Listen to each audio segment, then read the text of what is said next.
Good afternoon, everyone. I'm Rod Alberts, Executive Director of the North American International Auto Show, and I'd like to welcome you to the next edition of Queued Up Mobility. These sessions are intended to bring you the latest news from some of the greatest minds in the mobility sector. As a reminder, if you ever miss a broadcast or you want to rewatch a session, you can find them on our website at nais.com. Over the next 10 plus years, megatrends including software will create a magnitude of change across our industry. Today's briefing will focus on how the industry is driving toward a software-defined vehicle and how this is enabling advanced safety and performance features for drivers. These features create a unique brand offering for OEMs, thanks to the over-air updates, data crowdsourcing, and vehicle-to-everything communications. Robin Milavec, the Senior VP, CTO, CSO, and Executive Board Director at Nexteer, will lead our discussion today. Robin, take it away. Thanks, Rod. I'm excited to talk with everyone about one of my favorite topics, software in the automotive industry. Specifically, the growing importance of software to enable advanced safety and performance and create custom driver experiences. In the next decade and beyond, these megatrends will create a magnitude of change across our industry that has not been seen in over a century. This industry trend is known by many different names, one being CASE. CASE stands for Connected, Automated, Shared, and Electric. Three keys that are driving this change are the software-defined vehicle, the explosion of new OEM requirements, and the standardization of hardware and software. According to a study by Accenture, by 2030, software will account for 40% of the total value of the vehicle, up from just 10% in 2015. Some of the functions driving the increased software content include cybersecurity, over-the-air updates, and new services. This trend is also fully represented in the steering system as we see the demand for increased safety, performance, and automated features such as lane keeping, auto park, and others. These features will require even more complex software in our next generation steering systems.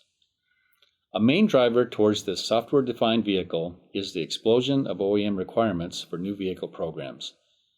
OEMs are focusing on software-enabled features that add value to the driver and help to differentiate their vehicles in the marketplace. While feature updates are increasingly added over the air, it also drives more cybersecurity measures to ensure safety and security and safeguard data privacy.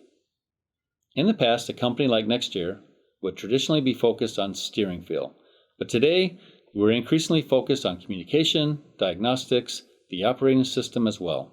And in the future, the connection to the cloud will drive even more security requirements. In essence, the vehicle is becoming a supercomputer on wheels with over 100 ECUs and multiple connecting bus systems. As OEM requirements and consumer features explode, OEMs and Tier 1s must find ways to offset this complexity by simplifying and standardizing in other areas.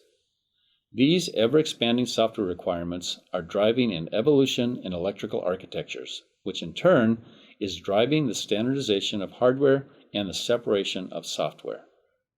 This results in two key architectural trends. First, OEMs want to standardize non-consumer-facing functions that connect software with hardware. The goal is to reduce application efforts across multiple vehicle platforms. The second architectural trend is the OEM's increased focus on consumer-facing applications and differentiators. Let's look at the steering as an example. In the past, an OEM's branded steering feel was driven primarily by mechanical features. But today, we're using software to add a lot of those features to augment the vehicle performance. Features such as torque overlay, crosswind compensation, wheel imbalance rejection, among others. Beyond performance, the introduction of electric power steering also offers the potential for advanced safety features like lane keep assist, automated emergency steering, and more. Some of these features are currently on the road today, and others will be implemented in the near future. These safety features drive the need for new fail-safe architectures via redundancy, reliability, and prognostics, which in turn add to the growing number of software requirements. As steering features and functions grow, so too does software complexity, represented here by lines of code. While source lines of code are not a perfect metric, they do illustrate the expanding role of software in the steering systems. Starting on the left, in 2007 with a base EPS system with little to no redundancies. Moving along to the right, where you see a 10-fit system with extensive fail-safe redundancies and added cybersecurity. Then ultimately, a steer-by-wire system, in which complex software plays an even more critical role in connecting the driver to the road in terms of safety and performance. The explosion in software complexity is also creating a productivity gap across the entire industry. If left unchecked, this software complexity is expected to rise rapidly with the introduction of new functionality, only slowing once vehicle autonomy becomes mainstream, which we all know is still many years away. And while productivity of the tech leaders is outpacing automotive players, it's still not fast enough to bridge that complexity gap. Because the productivity of the automotive software development has not kept pace with the complexity growth, the big question becomes, how do we close this gap? Two initiatives we've implemented at Nexteer to address the industry's gap and improve the efficiency are evolving our software business model and adjusting our approach to software within our product development process. As an example, our global software business model increases productivity by driving operational excellence into our software development process. We continue to grow our global software team in alignment with the industry's shift towards software features and functions. Today, nearly half our technical talent is now dedicated to these future-building competencies. That's up from 21% only 10 years ago. In addition to our global software business model, our approach to product development also increases productivity by integrating the mechanical design and the software development simultaneously. Looking ahead, another trend impacting the industry is the vehicle-level architecture's migration from distributed control to centralized control. Consumer-relevant features increasingly will be moved to higher levels to simplify and coordinate control across multiple actuators. The execution of complex chassis functions will also move to domain controllers. This helps better optimize vehicle response and performance. The cloud also starts to play a more prominent role as it facilitates this exchange of data. Cloud connectivity allows over-the-air updates when feature upgrades can be downloaded from app stores. This means new functions will be launched not only at the start of production, but even after production. These features can then be sold separately during the life of the vehicle, and the owner can make the purchase over the air at their convenience. Features including trials, subscriptions, and on-demand purchases can either be activated or downloaded from an app store, just like people do today on their cell phones. Some examples include drive modes such as sport or luxury, driving style and steering feel, driver assist functions, location-based services, and even range extensions for electric vehicles. In the Internet of Things world, the device, and in our case the vehicle, will stay in permanent contact with its environment, the vehicle owner, and the manufacturer. And the data and insights from those interactions will result in continuous innovation over the lifetime of the vehicle. There's an expression for this. It's called an Evergreen product. This means that a vehicle can perpetuate new content over its entire lifetime, which can help OEMs build brand loyalty and enhance the driver experience. Another way software will impact the future of mobility is through crowdsourcing. Crowdsourcing will enable data collection from many users and distribution to other data customers. We're seeing it at a base level today with things like Google Maps, where the path turns red when traffic flow is heavy. This will continue to grow exponentially as other third parties like tire manufacturers, insurance companies, and others are able to utilize this type of data. Currently, data marketplaces are being created in the cloud that allow the exchange of this environmental data via standardized back-end interfaces among multiple OEMs and fleets. Other data customers include mapping companies, mobility providers, municipalities, and insurers. As an example, we are working on software algorithms to characterize the traction between the tire and the road surface. This is often referred to as grip. Some applications that will be enabled by cloud-supported grip prediction include warning and assists, vehicle stability, ride comfort, and even maintenance.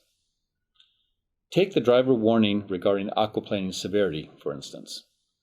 Here you can see vehicle-to-vehicle communication scenario where one vehicle experiences aquaplaning and sends a warning via the cloud to other trailing vehicles. In this example, the vehicle on the left uses various chassis systems to evaluate the road conditions.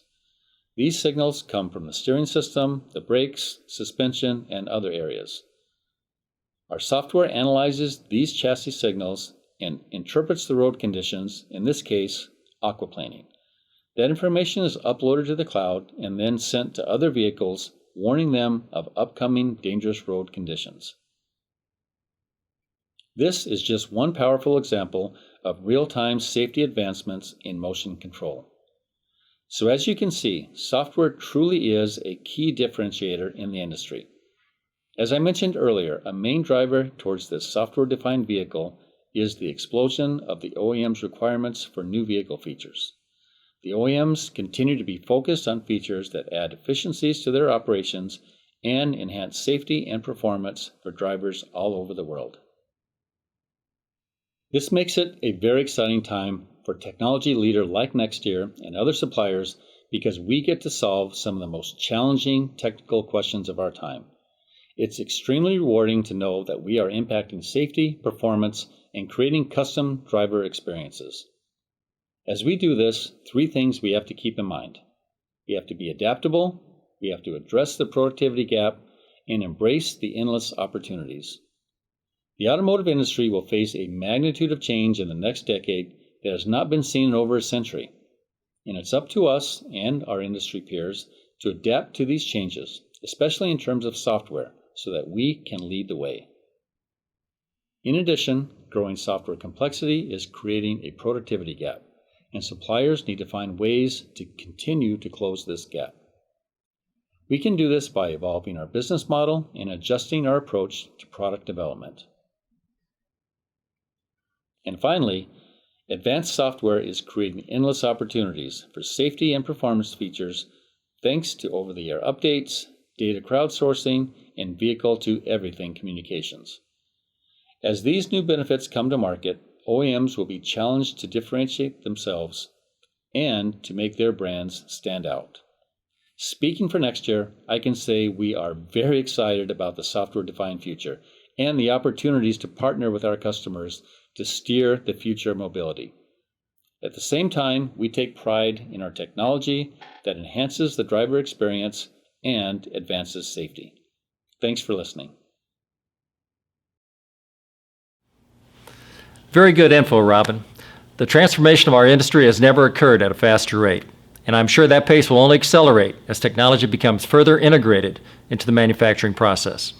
As I said earlier, if you missed any part of this broadcast, you can find all of our Queued Up Mobility content at our website. Our next Queued Up Mobility event will be on Wednesday, December the 9th. Join us to hear Alexi Garcin, Chairman and President of Michelin North America, talk about Michelin's sustainability strategy during the midst of a global pandemic. That's a wrap for today. I appreciate you sharing your time with us and look forward to speaking with you again next week.